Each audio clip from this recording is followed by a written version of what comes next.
ना आशाताई, तर तुम्हा सर्वांचं स्वागत आहे परत एकदा तुमच्या स्वतःच्या हक्काच्या अशा आपल्या ज्ञानप्रबोधिनी या यूट्यूब चॅनलमध्ये.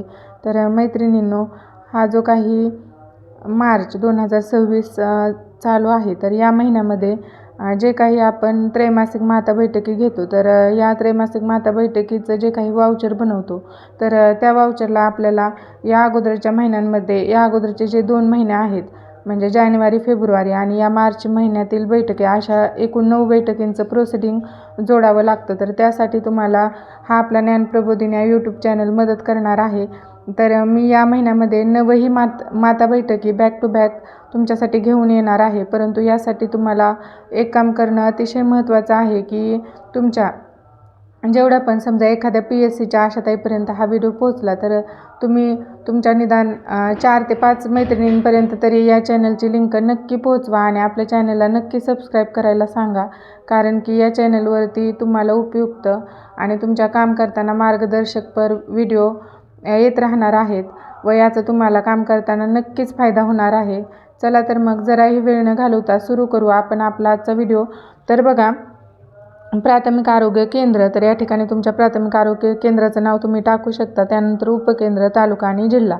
माता बैठक, नोंद, रजिस्टर व प्रोसिडिंग. तर हा जो काही मार्च महिना आहे, तर त्यातली ही दुसरी माता बैठकीचं प्रोसिडिंग आहे की जे मी तुमच्यासमोर या व्हिडिओच्या माध्यमातून शेअर करत आहे.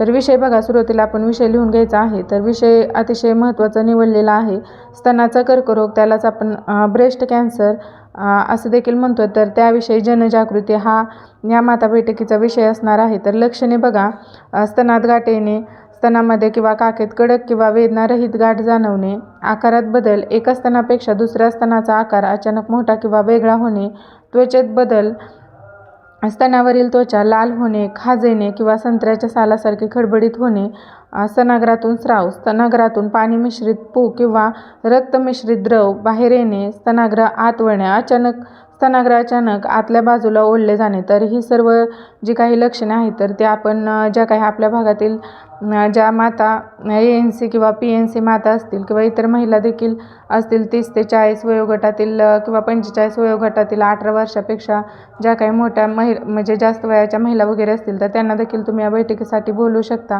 आणि त्यांना देखील ही माहिती सांगायची आहे तुम्ही की लक्षणे कुठल्या प्रकारची असतात या कॅन्सरची.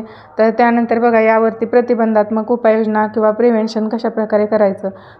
स्तनपान, तर बाळाला किमान 1 वर्षापर्यंत स्तनपान दिल्यास आईला कर्करोगाचा धोका कमी होतो. तर हे मात्र आपण उपस्थित महिलांना व्यवस्थित समजून सांगायचं आहे की बऱ्याच महिला या आताच्या ज्या मुली वगैरे आहेत, तर त्या जे काही ब्रेस्ट फिडिंग आहे, तर ते टाळण्याचा प्रयत्न करतात व बाळाला वरचं दूध पाजतात. परंतु हे त्यांच्या देखील आरोग्यासाठी कसं घातक आहे हे तुम्ही त्यांना सांगायचं आहे आणि किमान 1 वर्षापर्यंत तरी स्तनपान हे बाळाला द्यायला सांगायचं आहे. तर त्यानंतर बघा, व्यायाम, नियमित शारीरिक हालचाली आणि व्यायाम केल्याने वजन नियंत्रणातून धोका कमी होतो. व्यसनमुक्ती, तंबाखू, धूम्रपान, मद्यपानापासून दूर राहायला देखील आपण त्यांना सांगायचं आहे. आणि तपासणी, ज्या 30 ते 40 वयोगटातील महिला असतील त्यांनी नियमित स्वतःची तपासणी करायची आहे आणि आवश्यकतेनुसार मॅमोग्राफी ही देखील त्यांनी मॅमोग्राफीची चाचणी देखील त्यांनी करायची आहे. तर अशा प्रकारे उपस्थित मातांना आपण व्यवस्थित स्तनाचा कर्करोग म्हणजे काय, म्हणजे त्याची लक्षणे वगैरे कुठले असतात, त्याचे प्रतिबंधात्मक उपाययोजना कुठल्या आहेत हे समजून सांगायचं आहे. त्याचबरोबर त्यांना असं देखील सांगायचं आहे की स्तनाचा कर्करोग हा जर म्हणजे सुरुवातीला जर आपल्या जे काही छोटीशी लक्षणं आहेत त्यावरून जरी आपल्या लक्षात आलं, तर त्यापासून पुढे होणारा धोका आपण टाळू शकतो. त्यामुळे हा विषय माता बैठकीसाठी घेणे खूपच महत्त्वाचं होतं. त्या अनुषंगाने हा विषय निवडलेला आहे.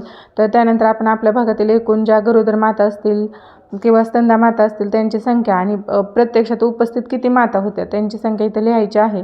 त्यानंतर बघा, त्यांची नावे, त्या ANC PNC आहेत आणि त्यांच्या स्वाक्षऱ्या घ्यायला विसरायचं नाही.